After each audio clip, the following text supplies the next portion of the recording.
جاننے والا ہوں، تم کیسے اس طرح کی بات کرتے ہو کہ نبی کا معاملہ الگ ہے، امتیوں کا معاملہ الگ ہے؟ ایسی کوئی بات نہیں، سب کے لیے یہی حکم ہے میرے بھائیو۔ تو اسے پتہ چلتا ہے کہ ایسا کرنا جائز ہے، اس میں کوئی قباحت کی بات نہیں ہے۔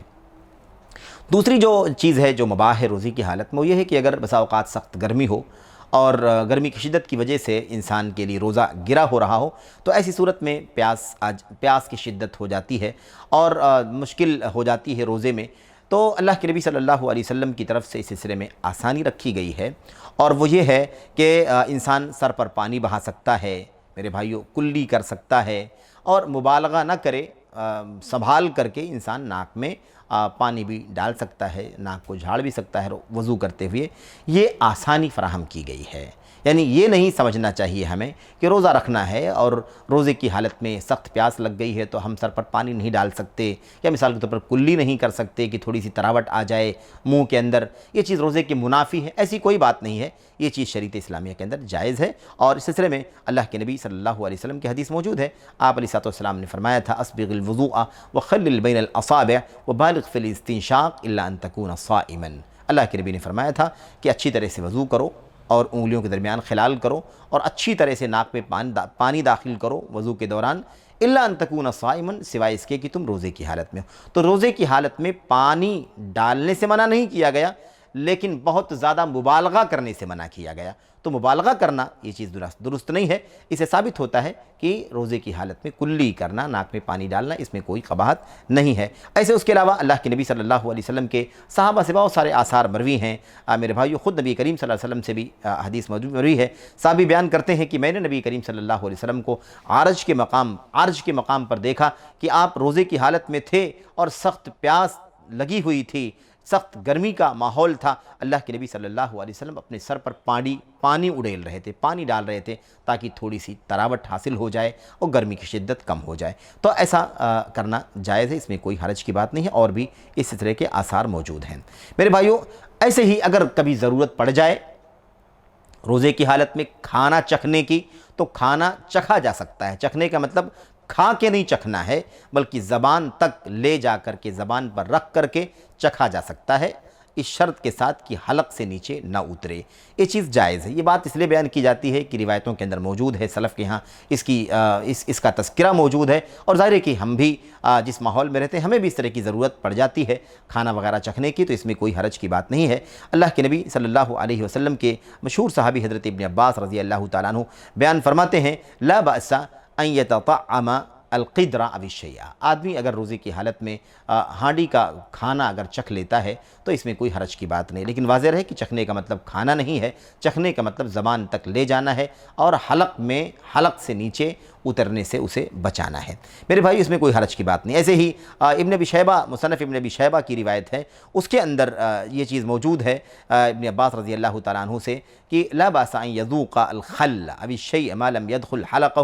حلقہ وهو صائم، روزے کی حالت میں انسان سرکے کو چکھ سکتا ہے یا کوئی اور کھانے پینے کا سامان ہے اسے چکھ سکتا ہے، اس شرط کے ساتھ کہ حلق میں نہ اترے۔ میرے بھائیوں، میرے بزرگوں، اس سے یہ بات بھی ثابت ہوتی ہے کہ انسان اگر آج ٹوتھ پیسٹ وغیرہ جو ہے جس کو ہم منجن کہتے ہیں میرے بھائیوں، برش کرتے ہیں ہم، تو اس کے ذریعے سے بھی ہم برش کر سکتے ہیں، اس میں کوئی حرج کی بات نہیں ہے، کیونکہ ظاہر ہے کہ چکھا جا سکتا ہے ضرورت کے مطابق، تو مسواک کرنا بھی ایک ضرورت ہے، اور ظاہر ہے کہ وہ تو بنیادی ضرورت ہے منہ کی صفائی کے لیے، دانتوں کی صفائی کے لیے۔ اگر وہ حلق میں نہیں اترتا ہے تو اس میں کوئی حرج کی بات نہیں ہے، انسان برش کر سکتا ہے، برش کر کے اپنے منہ کو کلی سے صاف کر سکتا ہے، اس میں کوئی قباحت کی بات نہیں ہے۔ ایسی ایک بات اور بھی ہے جو روزے کی حالت میں ہمیں جان لینا چاہیے، روزے کی حالت میں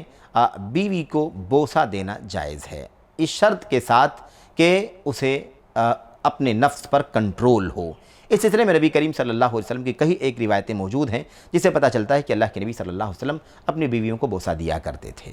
وہ بیویوں کو بوسہ دیا کرتے تھے اور آپ روزے کی حالت میں ہوتے تھے۔ لیکن حضرت ام المؤمنین عائشہ فرماتی ہیں رضی اللہ تعالیٰ عنہ کان املککم لعربہ، نبی کریم صلی اللہ علیہ وسلم تم میں سب سے زیادہ اپنی شہوت پر قابو رکھنے والے تھے۔ تو یہ شرط ہے، اگر قابو نہیں ہے یا انسان کو خطرہ ہے، اندیشہ ہے کہ وہ اس سے آگے تجاوز کر جائے گا اور روزے کی حالت میں حرام میں پڑ جائے گا، تو اسے چاہیے کہ اس سے اپنے آپ کو بچائے، ورنہ اصل مسئلہ یہ ہے کہ شرعاً یہ چیز جائز ہے۔ اس سلسلے میں بعض روایتوں میں اس کا پتہ چلتا ہے کہ اگر آپ صلی اللہ علیہ وسلم سے ایک نوجوان نے سوال کیا کہ کیا میں بیوی کو بوسہ دے سکتا ہوں، تو آپ نے فرمایا نہیں، اور پھر دوسرا شخص جو عمر رسیدہ تھا، بوڑھا شخص، اس نے سوال کیا کہ کیا میں بیوی کو بوسہ دے سکتا ہوں، تو اللہ کے نبی علیہ السلام نے اسے فرمایا ہاں تمہارے لیے جائز ہے۔ بہرحال اس سلسلے میں یہی تعویل ہے، توجیہ ہے کہ اللہ کے نبی صلی اللہ علیہ وسلم نے اس چیز کو ملحوظ رکھا ہے کہ جوان شخص جو ہوتا ہے وہ کم قابو رکھ پاتا ہے، جبکہ عمر رسیدہ شخص زیادہ قابو والا ہوتا ہے۔ تو بہرحال اس خیال کیا گیا ہے، اور اس کا خلاصہ یہی ہے کہ بسا اوقات ایسا بھی ہو سکتا ہے کہ جوان بھی قابو رکھے تو اس کے لیے چیز جائز ہوگی، اور کبھی ایسا بھی ہو سکتا ہے کہ عمر رسیدہ شخص نہ قابو رکھ سکے تو اس کے لیے چیز درست نہیں ہوگی، کیونکہ اس سے اس کے روزے کے فاسد ہو جانے کا خطرہ ہے۔ میرے بھائیوں، میرے بزرگوں، یہ چند باتیں تھیں، مزید ایک دو باتیں اور بھی ہیں جسے سمجھ لینا چاہیے، روزے کی حالت میں درست ہیں۔ اس میں سے ایک چیز کیا ہے، روزے کی حالت میں انسان کوئی خوشبو لگانا چاہتا ہے، عطر کا استعمال کرنا چاہتا ہے، یا مثال کے طور پر سونگھنا چاہتا ہے، تو کوئی حرج نہیں ہے، اس میں کوئی حرج کی بات نہیں ہے میرے بھائیوں، کیونکہ عطر لگانا، خوشبو استعمال کرنا یا خوشبو سونگھنا یہ کھانے کے حکم میں نہیں ہے، یہ پینے کے حکم میں نہیں ہے، اور اسی حکم میں میرے بھائیوں وہ آکسیجن بھی ہے،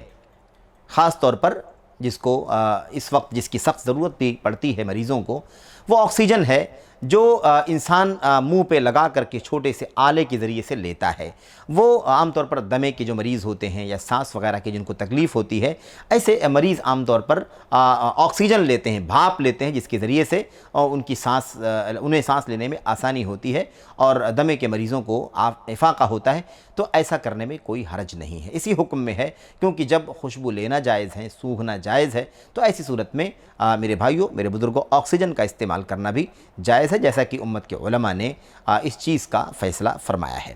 ایسے ہی روزے کی حالت میں جو چیزیں جائز ہیں وہ یہ ہیں کہ انسان بھول چوک کر کے کھانا کھا لے، بھول چوک کر کے پانی پی لے مثال کے طور پر، تو اس کے روزے پر کوئی اثر نہیں پڑے گا۔ یعنی ایسا نہیں ہونا چاہیے کہ انسان نے بھول کر کے کھانا کھا لیا یا بھول چوک میں پانی پی لیا تو اب وہ روزہ توڑ دے، ایسا نہیں ہونا چاہیے۔ کیوں؟ اس لیے کہ بھول کر کے کھانا پینا انسان کے اختیار سے باہر ہے، اللہ تبارک و تعالیٰ نے اسے کھلایا ہے، اللہ تعالیٰ نے اسے پلایا ہے، اس لیے اس کے روزے پر اس کا کوئی اثر نہیں پڑے گا۔ میرے بھائیو، اللہ کے نبی علیہ السلام نے فرمایا اذا نسی فاکل او شرب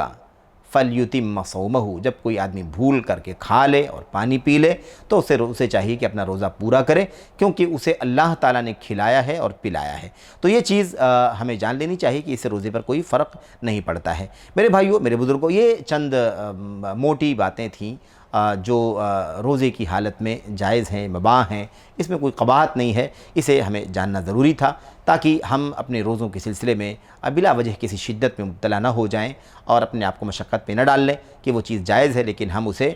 سے اپنے آپ کو بچا رہے ہیں اور مشقت کا سامنا کرنا پڑ رہا ہے، اس سے ہمیں آسانی ہو جائے۔ اس لیے ہمیں چاہیے کہ ہم اللہ کے نبی صلی اللہ علیہ وسلم کی سنت کی روشنی میں ان باتوں پر عمل کریں۔ دعا ہے کہ اللہ عز و جل ہمیں اس پر عمل کرنے کی توفیق عطا فرمائے، آمین رب العالمین۔ السلام علیکم ورحمۃ اللہ وبرکاتہ۔